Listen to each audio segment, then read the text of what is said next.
Media service channel YouTube تے چلدا اے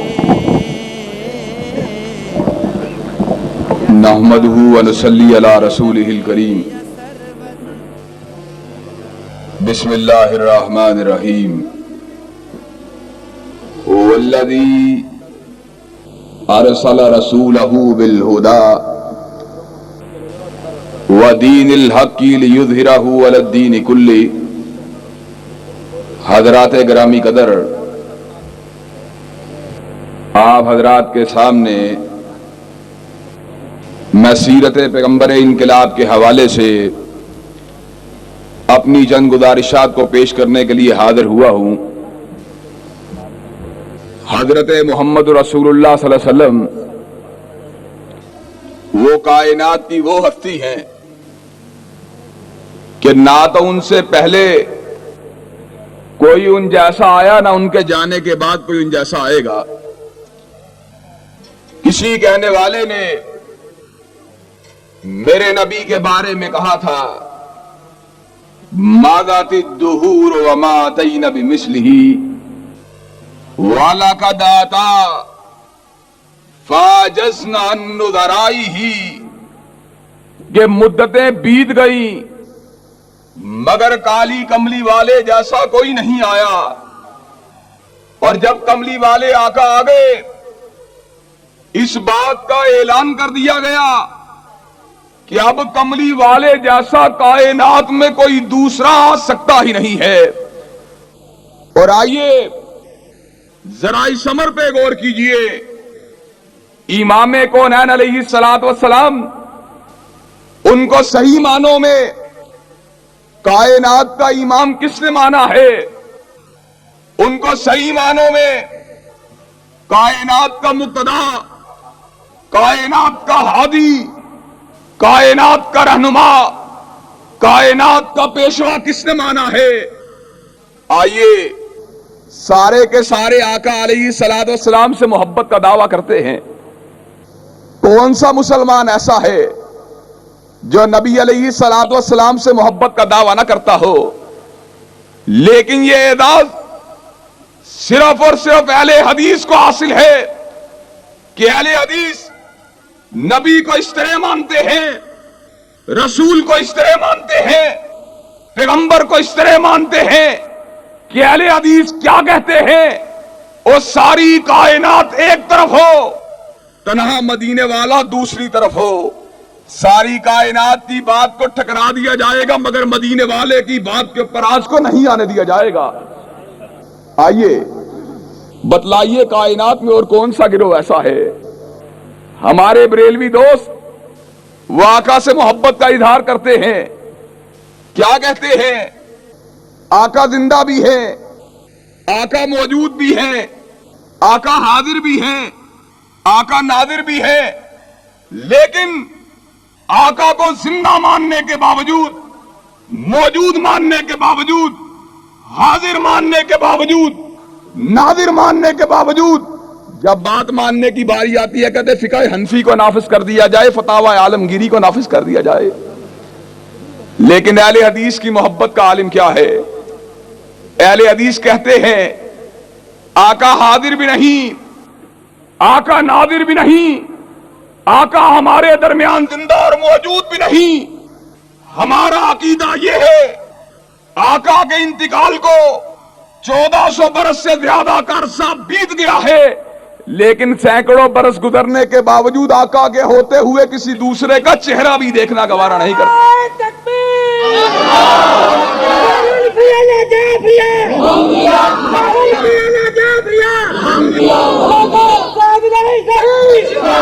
اور آؤ بنگلہ کو گھیرا کے غیور اہل حدیثوں، میں یہ بات بتلا دینا چاہتا ہوں، ہم نے آقا کی امامت کا درس بھی اگر حاصل کیا تو آقا سے حاصل کیا ہے۔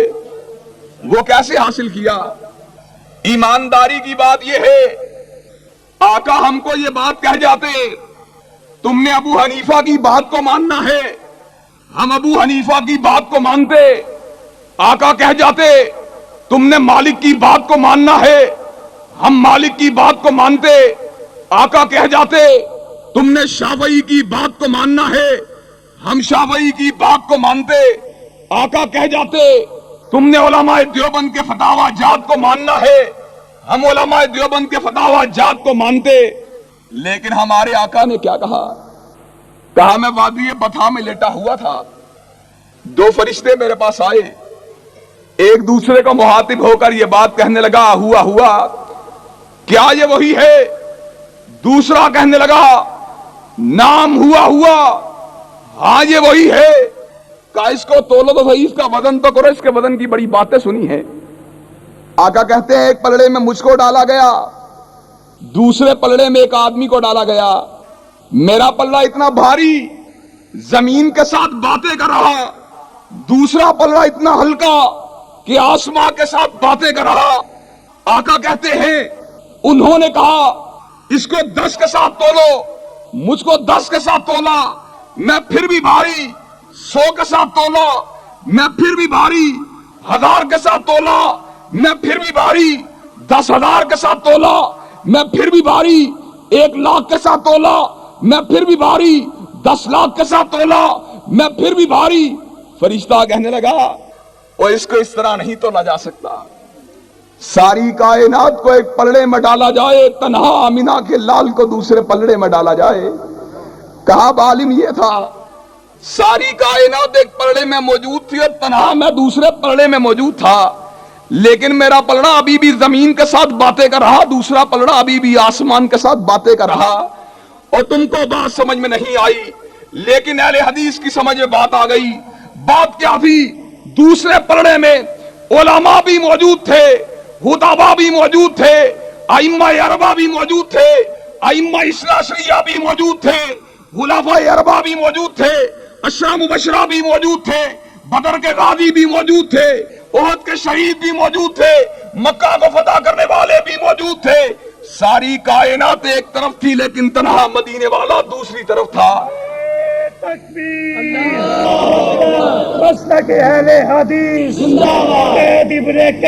آؤ، ہم نے کہا جو بات تمہاری سمجھ میں نہیں آئی وہ ہماری سمجھ میں آ گئی۔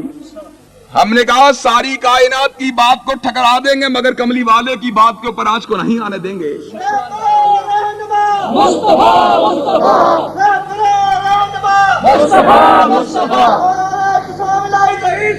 اور آؤ، میں یہ بات کہنا چاہتا ہوں، تم نے آقا کی کیا قدر پائی؟ تم نے زمین کے صحیفوں کو آسمان سے اترنے والے وحی کے مطابق بولنے والے کی بات پہ غالب کر دیا۔ تم نے زمین پہ بنائی ہوئی فقہ کو آسمان سے آنے والی وحی کے تابع ہو کے بولنے والی نبی کی شریعت پہ غالب کر دیا۔ اور تم تو زمین کی دستاویز کی بات کرتے ہو، تم تو زمین کی فقہ کی بات کرتے ہو، تم تو زمین کے علم کی بات کرتے ہو، تم تو زمین کی فقاہت کی بات کرتے ہو، تم تو زمین کی ہدایت کی بات کرتے ہو، تم تو زمین کی مہارت کی بات کرتے ہو۔ اہل حدیث کیا کہتا ہے؟ اور مالک کائنات نے جتنے بھی صاحب الہام پیدا کیے، مالک کائنات نے جتنے بھی ناطق وحی پیدا کیے، مالک کائنات نے جتنے بھی پیغمبر پیدا کیے، مالک نے جتنے انبیاء بھی پیدا کیے، جتنے رسول اللہ بھی پیدا کیے، اور رب اکبر کی قسم ہے سارے رسول اگر جمع ہو جائے میرے کملی والے آقا کی امامت کا مقابلہ نہیں کر سکتے۔ اور آؤ، یہ بات میں کس لیے کہتا ہوں؟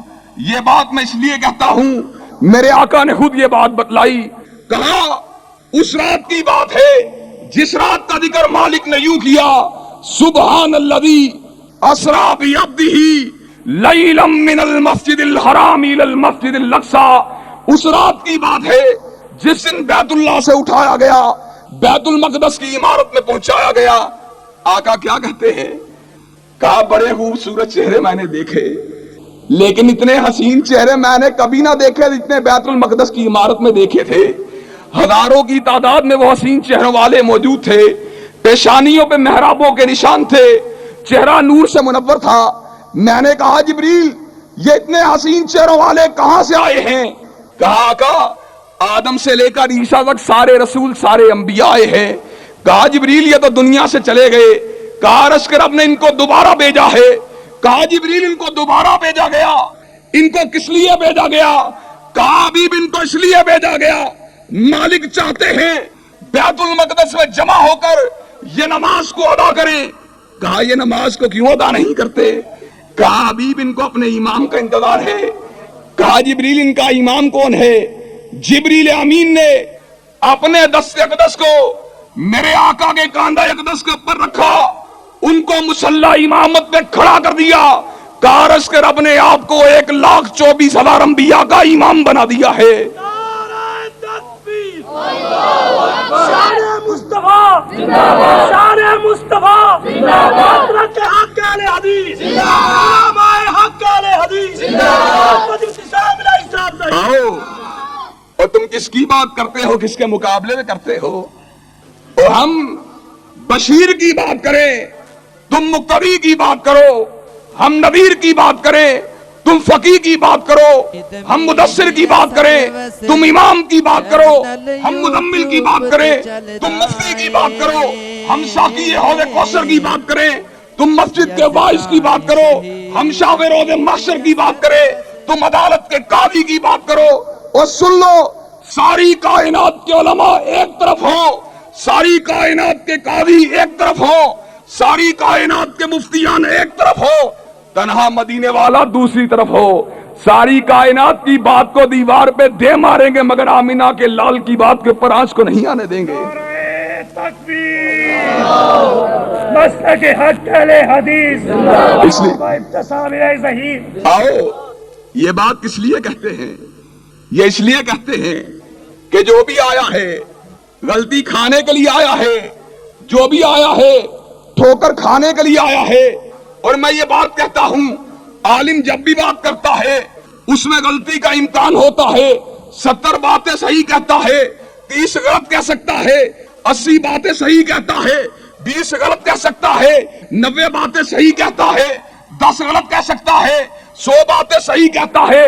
آج کے دن صحیح کہتا ہے، کل کے دن غلط کہہ سکتا ہے.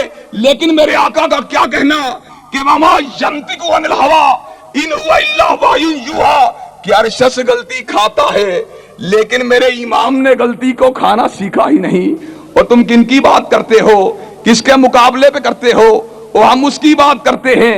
تم نے جس کے مقابلے میں جناب ابو حنیفہ کی بات کی، ہم نے کہا ابو حنیفہ اعلیٰ ہوں گے، افضل ہوں گے، صاحب طہارت ہوں گے، صاحب استدلال ہوں گے، صاحب اجتہاد ہوں گے، صاحب فقہ ہوں گے، صاحب قیاس ہوں گے، صاحب رائے ہوں گے، صاحب تقوی ہوں گے، صاحب تزکیہ ہوں گے.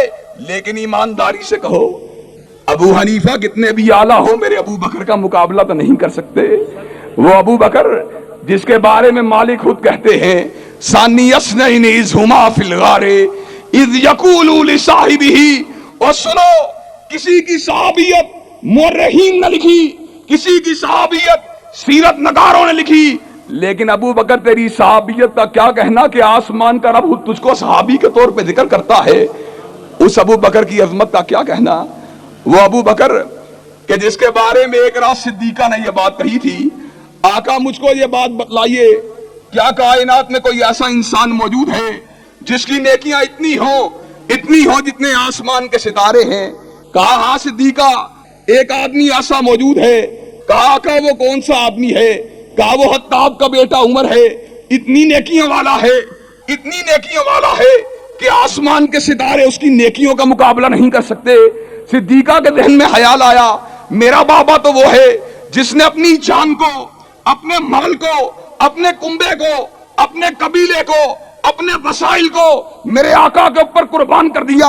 دل پہ چوٹ لگی، وفادار بیٹی تھی، کہنے لگی اینا حسنات ابی بکر یا رسول اللہ، اے اللہ کے نبی ابو بکر کی نیکیاں کہاں چلی گئیں؟ میرے آقا کیا کہتے ہیں؟ کہا صدیقہ بات کرتی ہو ابو بکر کی نیکیوں کی، پیمانہ بناتی ہو آسمان کے ستاروں کو. آسمان کے ستارے ابو بکر کی نیکیوں کا پیمانہ نہیں بن سکتے.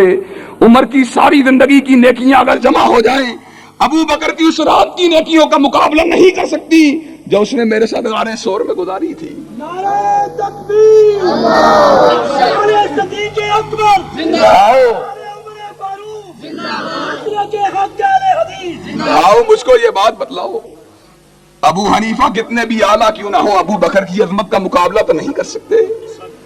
حضرت صدیق اکبر کی ذرا بات پہ غور کرنا, ان کے استدلال پہ غور کرنا, ان کے مقدمے کے فیصلے پہ غور کرنا, ان کے پلٹنے پہ غور کرنا, ان کے استدلال پہ کھڑے ہونے کے انداز پہ غور کرنا, ان کی اپنی رائے کے پلٹنے کے انداز پہ غور کرنا, اور پھر آپ کے سامنے ساری کی ساری بات آ جائے گی.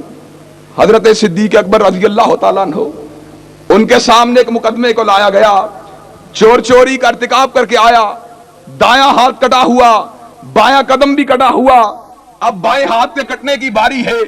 صدیق کے ذہن میں خیال آتا ہے, اور کیوں آتا ہے؟ اس لیے آتا ہے کہ ارحم امتی بھی امتی ابو بکر, امت کے بوڑھوں پر رحم کھانے والا, امت کے جوانوں پر رحم کھانے والا, امت کے بچوں پر رحم کھانے والا. کہا اس کا بایاں ہاتھ کاٹ دیا, یہ طرف حاجت بھی نہیں کر سکتا, طہارت بھی نہیں کر سکتا, میں اس کے ہاتھ کو کیسے کاٹوں؟ کہا اس کو لے جاؤ, میں اس کا ہاتھ نہیں کاٹوں گا. ذرا بات غور سے سنیے, ذرا اس بات کو توجہ سے سننا. حضرت فاروق پاس ہی بیٹھے ہوئے, کہا ابو بکر تو اعلیٰ بھی ہے, ابو بکر تو افضل بھی ہے, ابو بکر تو وہ ہے جس کو مالک نے ثانی اسنین کہا, ابو بکر تو صاحب غار ہے, ابو بکر تو نبی کا خلیفہ راشد ہے, ابو بکر تو صدیقہ کا بابا ہے, ابو بکر تو نبی کے خلیل ہونے کے قریب تر ہے. لیکن ابو بکر میں یہ بات کہتا ہوں, السنت الید, ہاتھ کو کاٹنا مدینے والے کی سنت ہے, اور جہاں پر مدینے والے کی سنت آ جائے وہاں پر ابو بکر کا فتویٰ نہیں چل سکتا. اب ذرا اس امر پہ غور کیجئے. کائنات کا افضل ترین انسان ہے, کائنات کا افضل ترین صحابی ہے, نبی کا خلیفہ راشد ہے, وہ کیا کہتا ہے؟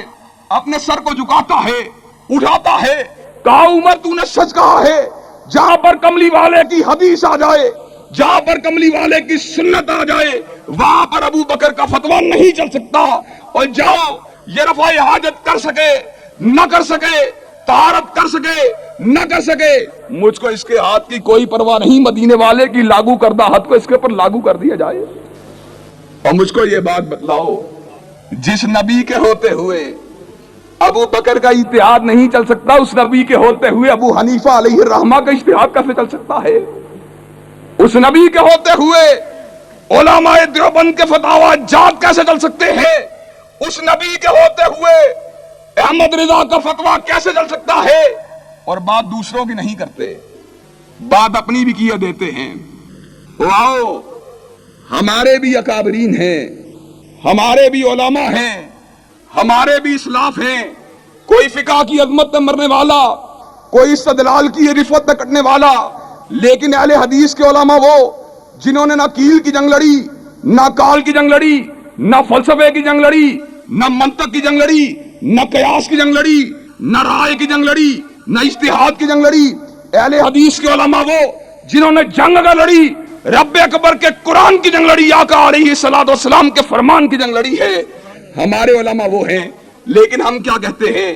ہمارے علماء جو ابن تیمیہ سے شروع ہوں, ابن قیم پہ آئیں, ابن کثیر سے ہوتے ہوئے آگے بڑھیں, شاہ ولی اللہ کی بات کریں, سیدین شہیدین کا ذکر کریں, سید نذیر حسین محدث دہلوی کی یاد منائیں, حضرت مولانا ثناء اللہ امرتسری علیہ الرحمہ کا ذکر کریں, اس کے بعد بطل حریت حضرت سید محمد داؤد غزنوی علیہ الرحمہ کا تذکرہ کریں, اس کے بعد شہید راہیک حضرت حبیب الرحمن علیہ الرحمہ کا ذکر کریں, اس کے بعد شہید ناموس صحابہ حضرت علامہ شہید کا ذکر کریں.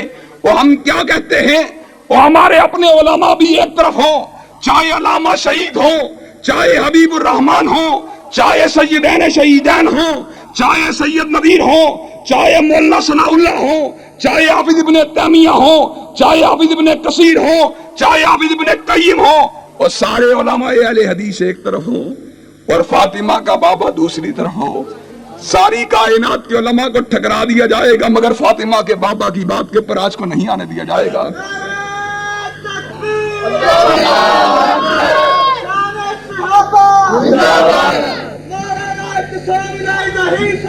اور آؤ, میرے بعد بھی علماء خطاب کریں گے, مجھ سے پہلے بھی میرے بھائی بڑے خوبصورت انداز میں پیغمبر انقلاب کے حوالے سے بڑے انقلابی خیالات کا اظہار کر رہے تھے. میں آپ کے سامنے اس بات کو رہنا چاہتا ہوں, حضرت بابا شہید علیہ الرحمہ ان کا مشن وہی تھا جس مشن کا آج ہم ذکر کر رہے.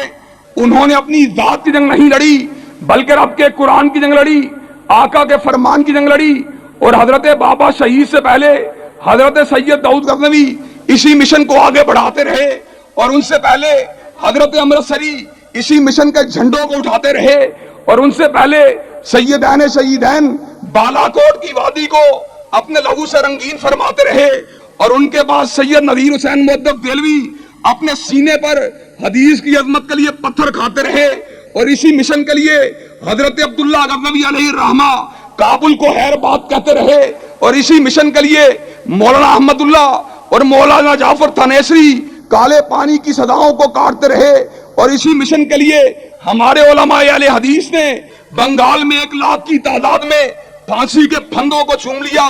آج ضرورت ہے اس مشن کو آگے بڑھانے کی، آج ضرورت ہے جوانوں کی قربانیوں کی، آج ضرورت ہے بوڑھوں کی دعاؤں کی، آج ضرورت ہے ماؤں کی محبتوں کی، آج ضرورت ہے بہنوں کی وفاؤں کی۔